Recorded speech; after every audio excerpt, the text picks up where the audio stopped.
And it's about that time again, time for more Q&A stuff. I still have a bunch of questions backed up on my Discord server, questions that I do think would be interesting to address in video form, because I do think a lot of you guys would find them just as interesting as I do, which if you want to know a secret, it's pretty much all of them. I think all you guys' questions are great. So I'm going to run through and I'm going to do some questions that I don't think I've touched on before. I certainly hope I haven't. I went back and clicked through a couple of my most recent Q&A videos, and it didn't seem like I touched these. Let's hope. I don't want to make too much of an idiot of myself. Without meaning to, at least. That said, I do want to let you guys know I almost did something different for you guys today.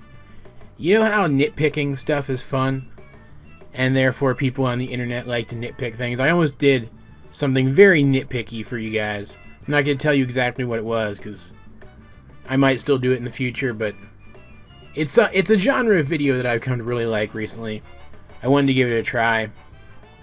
Hopefully you guys will enjoy it, if I do decide to do so. Jeez, I'm coming off as really slap happy in this one. Though it is like 2:30 in the morning, so that probably has something to do with it.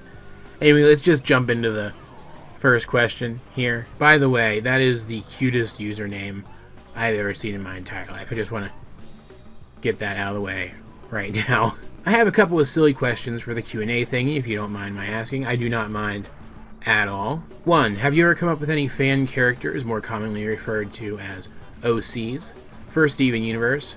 I'm mainly asking because of curiosity and because it isn't really serious. I came up with one a while ago. I don't know if I've talked about this on the channel before. I'm only going to touch on it briefly because I'm not super proud of it anymore. It's a gem called Onyx, which would be a quartz type gem, but I came up with the character back when we didn't know for sure that all quartz had the same body type, so she doesn't look like a quartz. She had a red and black color scheme, had kind of a swordswoman thing going on. She was pretty cool. I think I liked her, but she just doesn't fit with the lore of the show. I would do something different now if I had that to redo now. I actually think I posted pics of her like a while ago on my Tumblr. I think a couple of people even shared like fan art of her, which was really weird to me, but also very flattering. I don't know where any of those images are now, though, or else I would show them to you. If I do manage to find them, I'll post them again on my Tumblr, maybe, or post them here on YouTube so you guys can see them. But, I mean, there's really not much to it. It didn't really go anywhere as a character, this design. It was just the design, primarily, and nothing else, and I think I gave her like a stealth fighting style or something too. Like, the more I think about it, I do remember distinctly that she had the ability to blend into scenery or something like that. 2. Who is your all-time super duper favorite gem of all time in the show? If I have one, that would be Garnet. I love Garnet. I don't think it's ever going to change either. The more we learn about Garnet, I just find her more and more fascinating. In terms of like non-regular character fusions, though, it's probably still Opal, though I gotta admit Smokey gives her a run for her money. I mean, I know the question didn't specifically ask about my favorite fusion, but I figured I'd throw that one in for free, since this is a pretty easy question to answer. As kind of a personal one, do I have a significant other of any kind? I don't think it's creepy, it's just not something I usually talk about. No, I haven't really ever either. It's the kind of thing that's just not a priority to me right now. 4, do I eat pizza in triangles or squares? Of course, a very important question that all of us should consider at some point in our lives. It really depends on where I'm getting the pizza from. If it's like New York style pizza, definitely triangles. You gotta eat it in triangles. And the whole point of a New York style pizza is a big triangular slice that you fold over on itself and you eat it in a really sloppy way as you're walking down the street or heading home in your car or something stupid like that. But if it's like, I don't know if you guys will know this, but there's a pizza chain in my area called Donato's.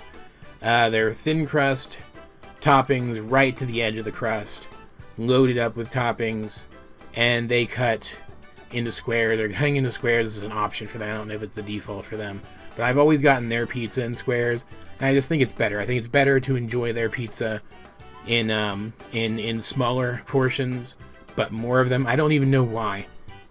it's just a personal preference thing. So, it depends. The answer to that question is it depends. Oh, hey, I can see that you also like to stay up far longer than you probably should on the internet. We are, at least in that way, kindred spirits. I just gotta say also, I really enjoyed those questions. Like, even, I think maybe a step above how much I usually enjoy you guys' questions. Those were just impeccable. Moving on, though, a lot of people have pointed out the magical girl influence on Steven Universe, including the fact that most of the villains are redeemed. Do I think in Season 6 Steven will run across a villain who he cannot reason with, that he won't have to defend himself against? I'm not sure if that's a typo or not there. I'm going to treat it like it might be, because I'm wondering if you were trying to ask a villain who he cannot reason with, who he will have to defend himself against. But it's possible you literally meant won't. Someone who he won't be able to reason with, but who he will, like, drive away or something. So I'll answer both. I don't want to assume that you made a typo, but I feel like I need to answer both because it could be either way. Do I think he'll ever bump into a villain who he can't reason with, but who doesn't stick around? Yeah, definitely.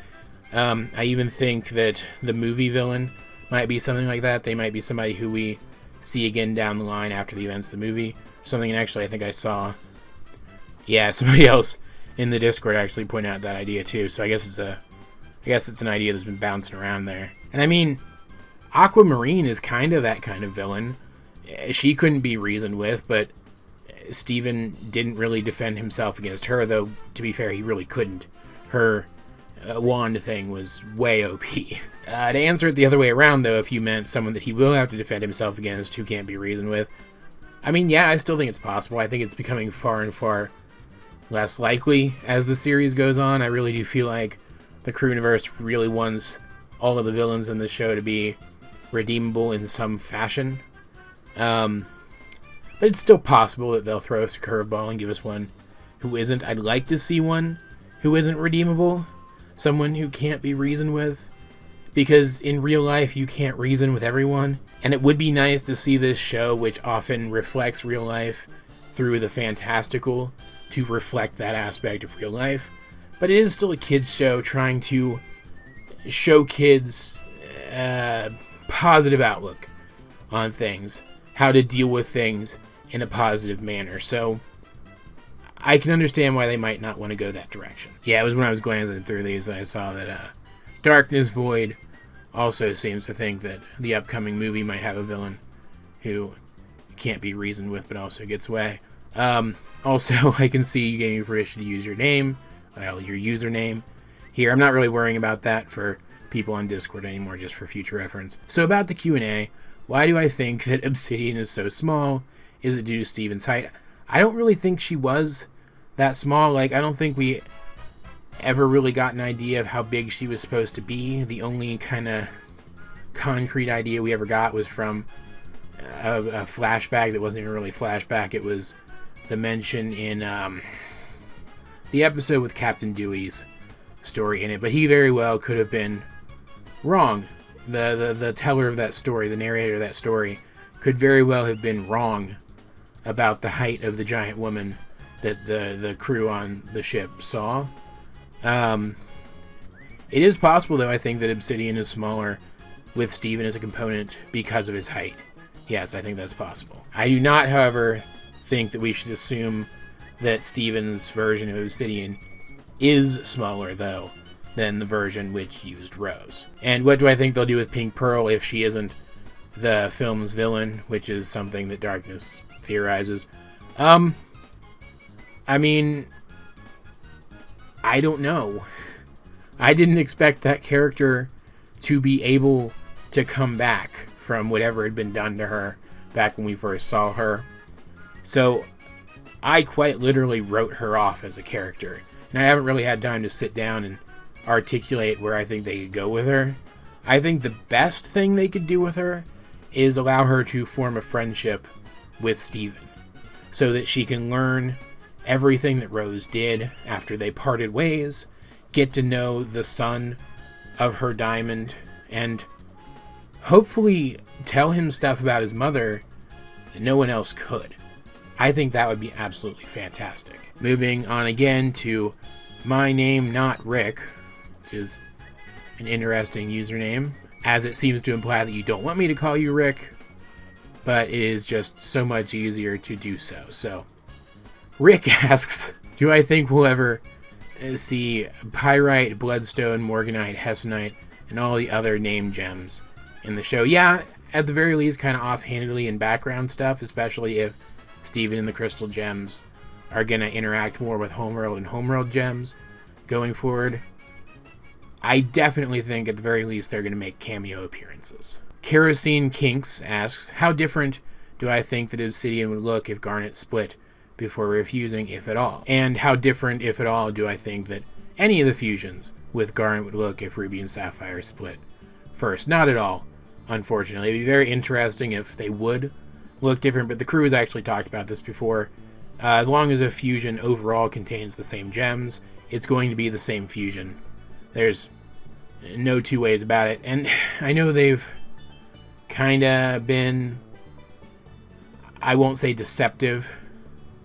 No, actually I will say deceptive. They've been deceptive about details about the show before when discussing the show outside of the show. But I don't see this as the kind of thing that they would need to deceive us about.